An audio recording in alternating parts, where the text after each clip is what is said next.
Hoy les voy a hablar de dos cosas, una que me gusta mucho y una más o menos regular 3/4. La una es la música y la otra las matemáticas.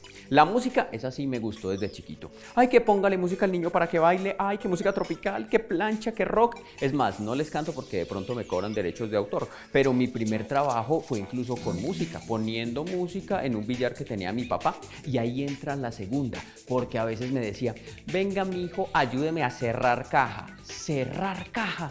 Y ahí había que sumar, restar, multiplicar y llorar cuando las cuentas no daban. Es que yo nunca fui bueno con los números. Y si mi relación con las matemáticas no es mucha, con la música sí. Pero entiendo que el mundo no sería como lo conocemos hoy sin las matemáticas. Bueno, y tampoco sin la música. Pero ustedes dirán, ¿y entonces de qué va a hablar hoy? ¿De matemáticas o de música? Que se decida. Pues vamos a hablar de las dos. Porque aunque nos neguemos, tenemos más relación con las matemáticas de lo que pensamos. Y la música tiene tantas matemáticas como no lo alcanzamos a imaginar. Así que hoy vamos a hablar de matemáticas, pero profundizando en una de las aplicaciones que tiene esta ciencia en la vida cotidiana, la música. Y para empezar, preguntémonos, ¿qué son las matemáticas? Yo diría que las matemáticas lo que hacen es observar las cosas del mundo y ver que no son arbitrarias, sino que tienen unas reglas y que esas reglas se pueden estudiar y se pueden entender. Lo que queda cuando uno entiende esas reglas es lo que llamamos matemáticas. En la música, todas las características de lo que yo estoy haciendo tienen una medida y como tal tiene una matemática. Yo me llamo Camilo Arias Abad, soy matemático, profesor del Departamento de Matemáticas de la Universidad Nacional. Mi nombre es Gustavo Adolfo Yepes Londoño, músico, dirigí orquesta mucho tiempo de mi vida. La docencia es sin duda mi pasión. Soy Santiago Rendón, me gusta la música y con mucha dificultad aprendí las tablas de multiplicar. Me gusta restarle problemas a la vida y hoy me sumo a ustedes para aprender en este programa sobre matemáticas y lo que tienen que ver con la música.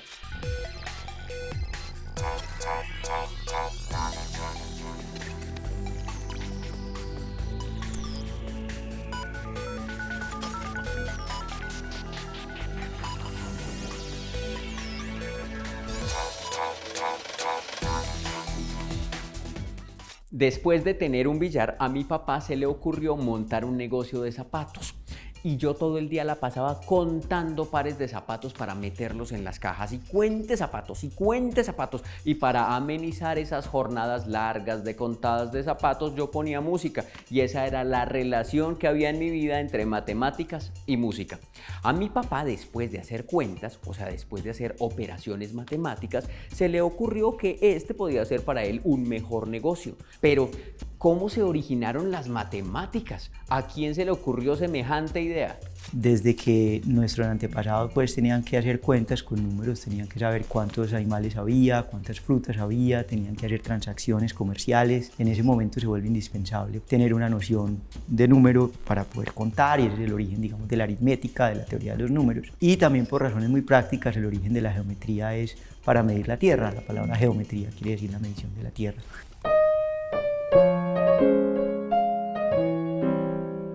No hay cosa en el mundo, ni ciencia, ni área del conocimiento que no tenga que ver con la matemática, eso está claro.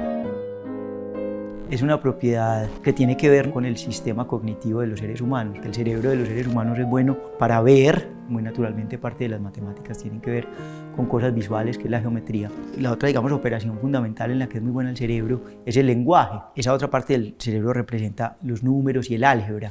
Pero en la música realmente todo es cálculo. 3, 4, 5, 4, 5, 4, 5, 4, 5, 6, 3, 4, 5, 2, 3.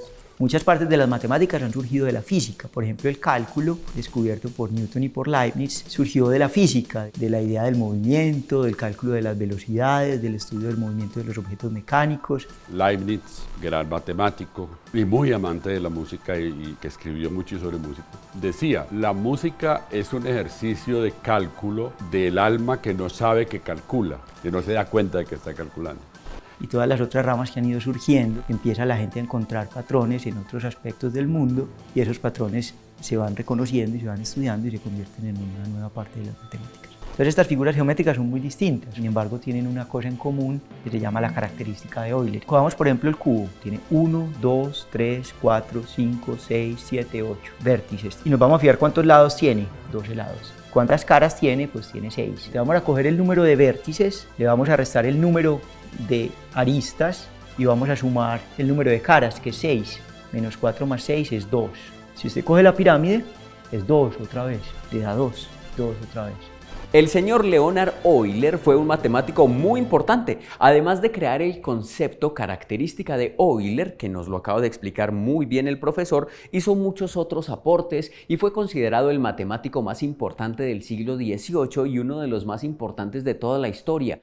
Y entre otras de las cosas por las cuales se preocupó está la matemática aplicada. ¿Qué significa? Resolver problemas del mundo real con el análisis matemático. Y ahí le echó el ojo, entre otras cosas, a la música. En 1739 escribió la obra Tentamen Novae Theoriae, en la que pretendía incorporar las matemáticas en la teoría musical. Pero el señor Euler no fue el primero que le echó el ojo o el oído a la música. Antes, cientos, miles de años atrás, otros filósofos y matemáticos griegos también habían hecho lo propio. Por ejemplo, Pitágoras, quien también le echó el ojo o el oído a la música. ¿Cierto, maestro? Claro, eso es muy simpático porque tanto Pitágoras como Euclides, por ejemplo, que Euclides todos lo recordamos por la geometría, ¿cierto? Estos viejos filósofos y matemáticos fueron también muy buenos tratadistas de música. Entonces Pitágoras se inventa el monocordio, una cuerda pegada de dos extremos. Esto no es un monocordio, sino una guitarra, pero aquí podemos más o menos hacer por lo menos el comienzo de lo que él hizo. Toda su longitud de esta cuerda produce este sonido. Esta es la mitad de la cuerda. O sea, cuando yo toco la cuerda en su mitad, produce lo que los músicos llaman una octava. ¿Qué pasa cuando yo la toco en su tercera parte? Aquí los 2/3 y aquí el tercio. Es lo que los músicos llaman una quinta, el quinto grado de la escala. O sea, con una cuerda yo me amarraría los zapatos, ataría un tamal, colgaría ropa, saltaría lazo, pero hay que ser muy matemático, muy curioso, o de pronto no estar tan cuerdo para descubrir la intensidad o los diferentes sonidos en la misma cuerda, como hizo Pitágoras. O sea, si no fuera por la curiosidad de Pitágoras, que era matemático, quién sabe cómo sería la música. Y ya que estamos tan pitagóricos, voy a hacer una pregunta. ¿Dónde encontró Pitágoras sonidos armónicos? ¿En las olas de mar? ¿En la rima de la poesía? ¿O en una herrería? ¿Usted se acuerda?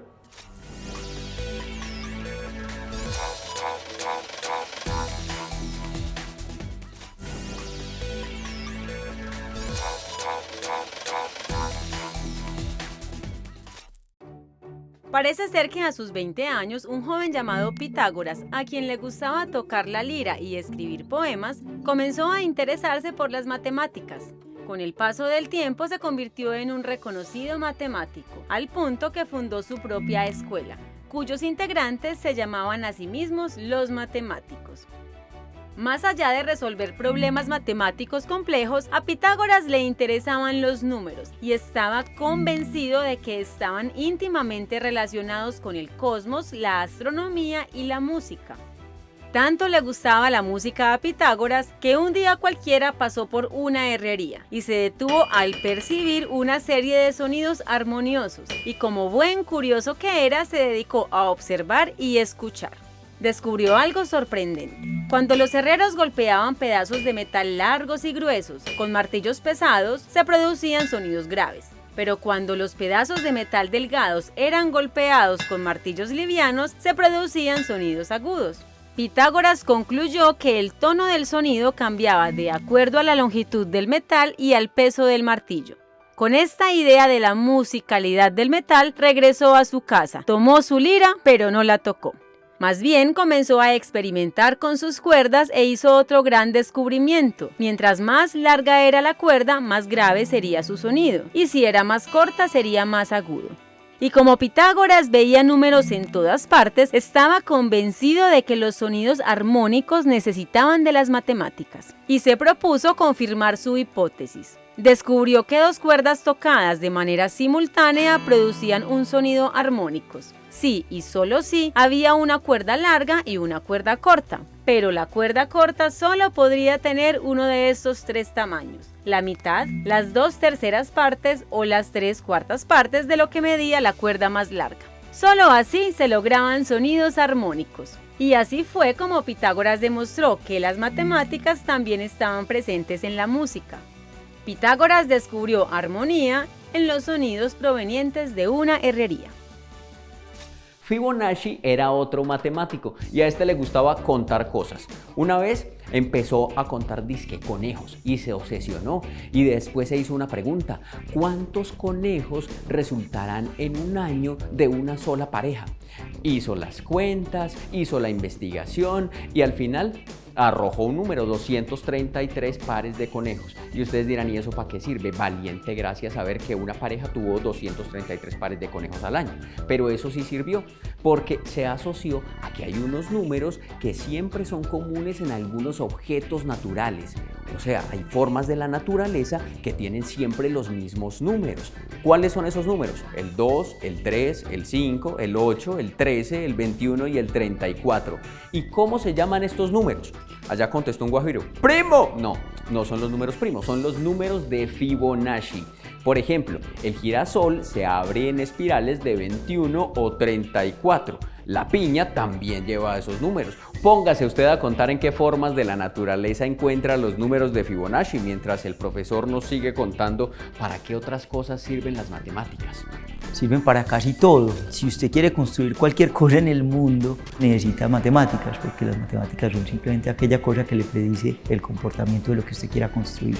Por ejemplo, sirve para saber si un edificio se va a caer o no, para saber si un avión va a volar o no, para saber cómo funciona un computador, sirven para hacer viajes espaciales, sirven para la comunicación. Sirven para hacer escaleras, porque si usted en su vida cotidiana está subiendo o bajando escaleras constantemente, puede darle las gracias a Nicolas François Blondel, que es un teórico de la arquitectura y que hizo el cálculo exacto para las escaleras ideales, y eso se llama la fórmula de Blondel. Como ustedes saben, las escaleras tienen dos partes: donde uno pone el pie, que se llama la huella, y la vertical, que se llama la contrahuella. Para que su escalera quede bien ergonómica y bien cómoda, debe sumar la huella y 2 veces la contrahuella, y esto le debe dar más o menos 64 centímetros. Si la huella es más larga, la contrahuella debe ser más corta para que sume más o menos esto. Lo digo porque los paisas le decimos escalas a las escaleras, y entonces con eso de Pitágoras y su escala pitagórica, ¿eso tiene que ver con las escaleras o cómo es lo de la escala pitagórica? Atención entonces aquí. Esta escala es lo que se llama la escala pitagórica o escala natural.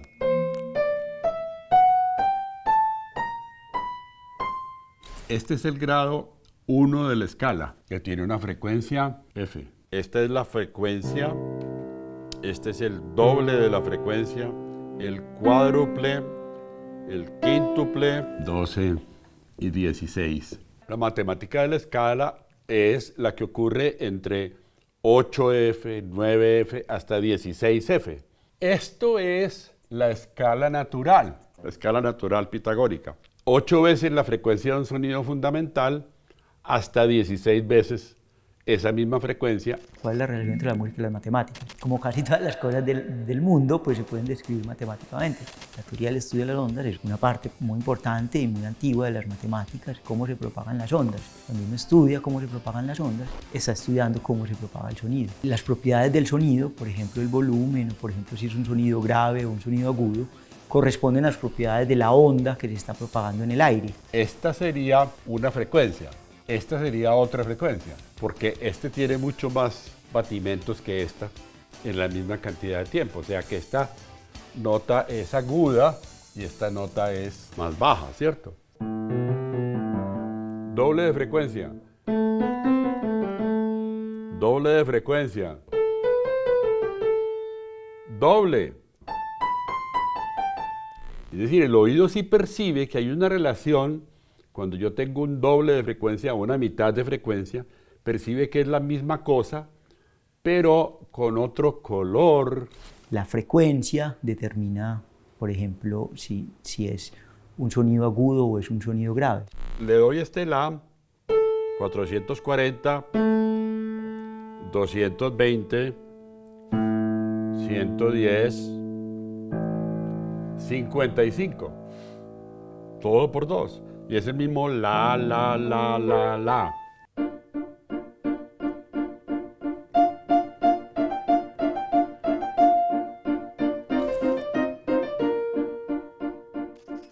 Escuchaban en interpretación del maestro Gustavo Yepes la octava sinfonía de Beethoven.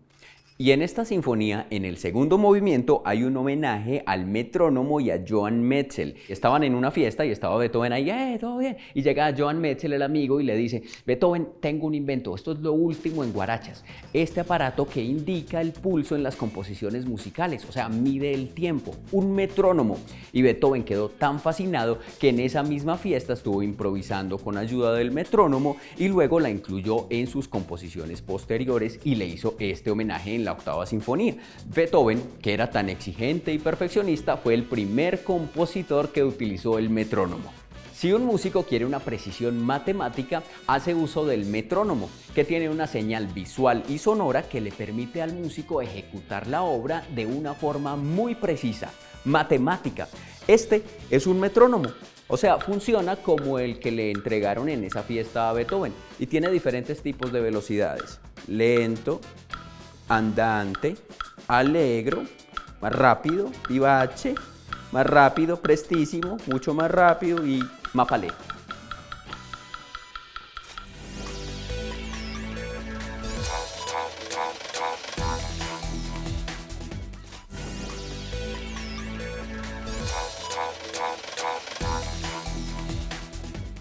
Una de las cosas que recuerdo de la escuela eran los problemas. Y no los problemas con los amiguitos o con los profesores, sino los problemas matemáticos, que casi siempre tenían como tema una tienda, ¿o no? Por ejemplo, Don Javier tenía 4 colombinas en su tienda.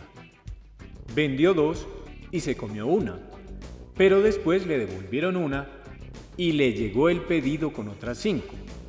Vendió 3 y le regaló una a su nieta.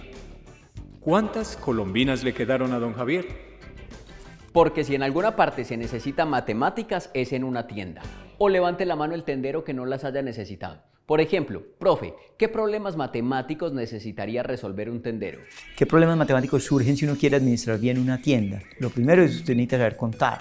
También tiene que saber restar, porque cuando usted vende tiene menos cosas. Tiene que saber multiplicar para vender las cosas por docenas. ¿Cuál es la manera más densa en la que usted puede disponer las naranjas en su tienda de tal manera que necesite la canasta más chiquita? Eso le puede interesar a un tendero y resulta que ese es un problema matemático muy bonito y muy famoso. Se llama la conjetura de Kepler. ¿Y en qué consiste la conjetura de Kepler? Básicamente en que si se apilan objetos redondos de forma piramidal se optimiza más espacio. Porque una cosa es apilar cubos o figuras cuadradas que pueden no dejar espacios, así como en un Tetris, y otra con objetos redondos. Por ejemplo, si usted ve los vendedores ambulantes que tienen apiladas las mandarinas o los tomates así en forma piramidal, pues están haciendo uso de las matemáticas y de la conjetura de Kepler. Kepler quería resolver un problema de apilamiento de objetos redondos. Y redondas son algunas figuras de la música que tienen diferentes medidas de tiempo. Esta figura, la redonda, vale un tiempo. Esta vale medio pulso. Si esa misma yo la relleno, entonces vale un cuarto. Yo le añado una colita, vale un octavo, 16ava, una 32ava. Entonces, eso es las duraciones relativas. ¿Por qué? Porque todavía nos falta una cuantificación. ¿Cuánto dura la unidad que sea? En la construcción pues, de las escalas musicales también hay matemáticas en donde usted tiene que decidir a qué distancia van a estar las notas. Ese problema es un problema matemático. Este es un famoso minué de Beethoven. Esto serían 3 grados de la escala. 6, 5, 4, 3, 5, 2, 3. Esto dura 3 16avos. Es decir, si esto es una octava, esto es una 16ava. ¿Cuánto es 3 16avos más un 16avo? Son 4 16avos, 2 octavas. Aquí tengo el compás completo, que sería, esto es un cuarto, un cuarto, un cuarto, ¿cierto? Etcétera. Ahora entonces veamos cómo suena. El ritmo sería 1, 2, ram, papá, papá, papá, papá.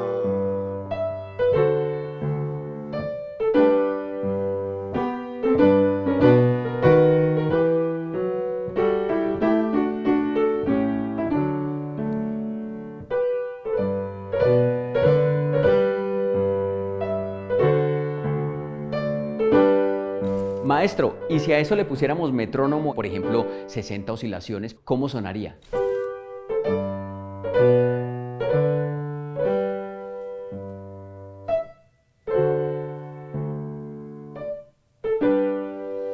¿120?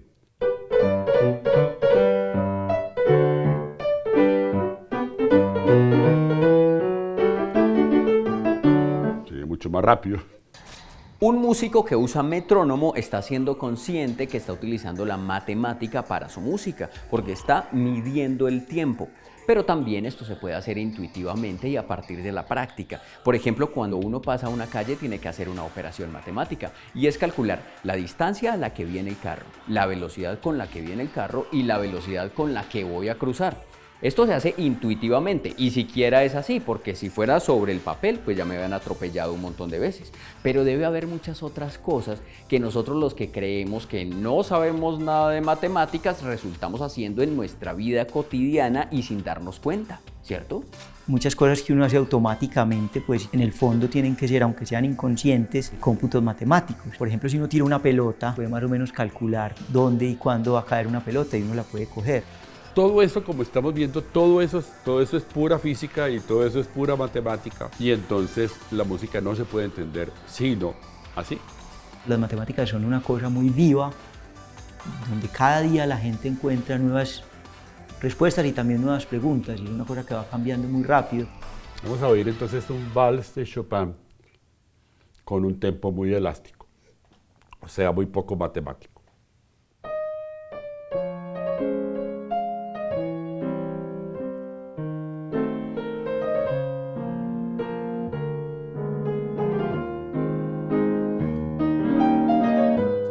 Mientras escuchamos este vals del compositor e intérprete romántico polaco Federico Chopin, les cuento que en España se realizó una conferencia llamada Matemáticas a la Romántica, en la que se usaba la música de Chopin para explicar funciones básicas matemáticas. Además, analizaron los preludios del Opus 28, una de las composiciones de Chopin, y uno de los preludios está inspirado en una gota de lluvia que cae junto a una ventana.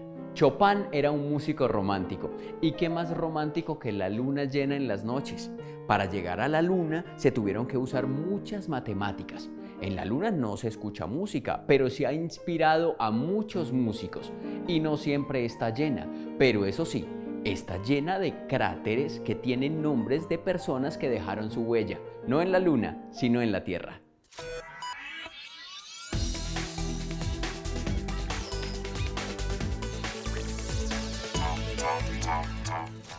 Hoy vine hasta la luna para presentarles el cráter Fourier. Este cráter lleva su nombre en homenaje al físico y matemático francés Jean-Baptiste Joseph Fourier, conocido por las series de Fourier, unas funciones usadas en la acústica, la óptica, el procesamiento de imágenes, señales y música. Estas series se pueden usar para analizar diferentes aspectos de la música. Por ejemplo, si hay una señal periódica y se conoce su período, se puede saber cuál es la armonía, para que suene bien bonito. Fourier tiene su cráter en la luna porque se atrevió a pensar diferente y puso la ciencia al servicio de la humanidad. Crear tiene ingenio. La ciencia, la tecnología y la innovación detrás de lo que perciben nuestros sentidos.